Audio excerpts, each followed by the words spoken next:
అప్పుడు ఇప్పుడు మన సేలో డిమో ఇది బ్రాండ్. ఈ బ్రాండ్ అను ఈగల్ దీని పేరు. ఈ రెండు మన సేలో ఒక అరెకరం 30 ఎకరం సుమారుగా డిమో కొట్టిస్తున్నా. డిమో దీనికి ఏంటంటే అమ్మా దీనికి మనకి మంచి ఏంటంటే పేనుబంక, తెల్లదోమ ప్లస్ పచ్చదోమ, పిండి నల్లి, ఇంకోటి ఏంటంటే పూత కాపు బాగా వచ్చింది. మళ్ళీ ఇంకోటి ఏంటంటే మనం పత్తి తీసేటప్పుడు పుచ్చు పత్తి రాదు. 7వ రోజు చూడు మళ్ళా నేను తీసుకొచ్చి చూపిస్తాం. ఇవాళకి 7వ రోజుకి ఎంత తేడా ఉందో నువ్వు నాకు అప్పుడు చెప్పింది. కరెక్ట్ గా వారానికి చూడు. ఇప్పుడు దీంట్లో దోమలు ఉన్నాయి, పేనుబంక, నల్లి అన్ని ఉన్నాయి అన్నమాట. ఇప్పుడు కానీ ఇవన్నీ పోతే ఇవన్నీ ఇప్పుడు ఇది చూడు దీనికి మళ్ళీ కొంచెం గ్రోత్ వచ్చింది, పూత కాపు విపరీతంగా వచ్చేసింది. కరెక్ట్ మళ్ళీ వారానికి చూపిస్తాం. వాడి ఆ మందు పేరు బ్రాండు. ఈగల్. ఈగల్ అంటే ఈ పూత కాపుకి. మళ్ళీ ఇంకోటి ఏంటంటే పురుగులు కూడా బాగు దీనికి. ఓన్లీ పూత కాపు ఇగురు మనకి పుచ్చు రాకుండా గులాబీ రంగు పువ్వు అని ఒకటి పురుగు అని ఉంటది ఒకటి. ఆ పురుగుకి వీటికి పనిచేసింది అనమాట. పురుగు తప్పక అన్ని టోటల్ గా పనిచేసింది. ఇది గణేష్ మొన్న ఈ మందు కొట్టాం కదమ్మా. ఈ మందు కొట్టినాక నీకు పూత కాపు ఎలా అనిపించింది? ఇలా కొట్టి 4 రోజులు అయిందా? 4 రోజులు అయిందా సురేష్?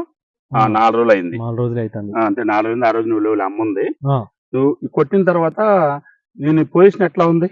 ఈ మందు ఈగలను బ్రాండ్ ఎట్లా పనిచేసింది నీకు? నీ ఆలోచన పక్క రైతులకు కూడా కొంచెం మనం అర్థమయ్యేట్టుగా. కొట్టిన కాడ నుంచి ఇప్పుడు కొంచెం పూతలనే కనబడుతున్నాయి. కొంచెం తోట కూడా కొంచెం ఎదుగుదలకు వచ్చింది, బాగానే కనిపిస్తుంది. దోమలు కూడా లేవు. అవి తామర పురుగులు కూడా కొన్ని ఇంతకుముందు ఉండేటి అవి కూడా పోయినాయి ఇప్పుడు.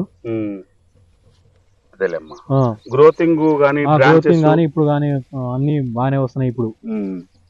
అదే ఆ పక్క కొట్టం దానికి దీనికి తేడా అనిపిస్తుంది. అందులో ఏమో కొంచెం తేడాగానే ఉంది. అందులో పూతలు కూడా తక్కువ ఉన్నాయి, ఇందులో కొంచెం పూతలు ఎక్కువ ఉన్నాయి కొట్టిన దానికంటే. అదే అదే అదే కొట్టిన దానికి చాలా డిఫరెంట్ ఉంది. చాలా డిఫరెంట్ అంటే దీని వల్ల ఏంటంటే మనకు పూత బాగా కనపడుతుంది. ఏ మొగ్గిలో చూసినా గానీ పురుగులు లేవు, మొత్తం కనపడతలేదు గణేష్. ఇంత ముందు ఉండేటి సెటు, ఇంత ముందు దోమలు బాగానే ఉండేటి, ఇంకా పురుగులు కూడా వెరైటీ ఉండేటి గానీ గులాబీ రంగు పురుగు అవునవును అయిపోయినాయి మొత్తం ఇప్పుడు. ఇది మన పక్క రైతులు కొట్టుకోవచ్చా గణేష్? కొట్టవచ్చు సెటు. దీని వల్ల రైతుకి ప్లస్ గానీ మైనస్ ప్లస్ ఇది రైతులకు మంచిదే. ఇది లెక్క ప్రకారం ఏంటి అంటే కరెక్ట్ గా 10 లీటర్ల బిందితో 10 బిందెలు కొట్టాలి. 10 బిందెలు అది ఎకరానికి రావాలి. అయితే ఏమైందంటే బాగా రేజ్ పెట్టుకుని కొట్టుకుంటే ఏమైందంటే పత్తి ఒక్క నూలు ఇంచు కూడా పోకుండా ముందు మొత్తం పిచికారి అయింది. అప్పుడు ఏమైందంటే ఎక్కడ దోమలు ఉండా, ఎక్కడ తామర పురుగులు ఉన్నా గానీ అవి స్పాట్ లో రాలిపోతాయి. ఇక మళ్ళీ అవి లేచేది లేదు, అవి బతికేది లేదు. ఇక చూడు ఇది కొట్టినాక 2 పూతలు ఒక దగ్గర పూతలు అయితే వచ్చినాయి. పూతల కాపులు మొగ్గ కాపు కాడ కింద అడుగుని కొద్దిగా లైట్ లైట్ కాయలు కూడా కనపడుతున్నాయి. కాయలు కూడా కనపడుతున్నాయి.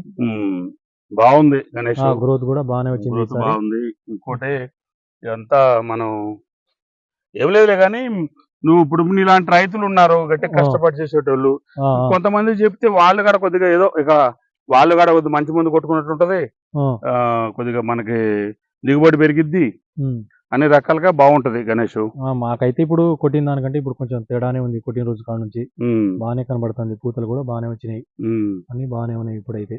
అదేలే, ఓకే, బాగుంది. అయితే మొత్తం మీద కొట్టొచ్చు, వేరే రైతులు కూడా కొట్టుకోవచ్చు ఈ మందుని.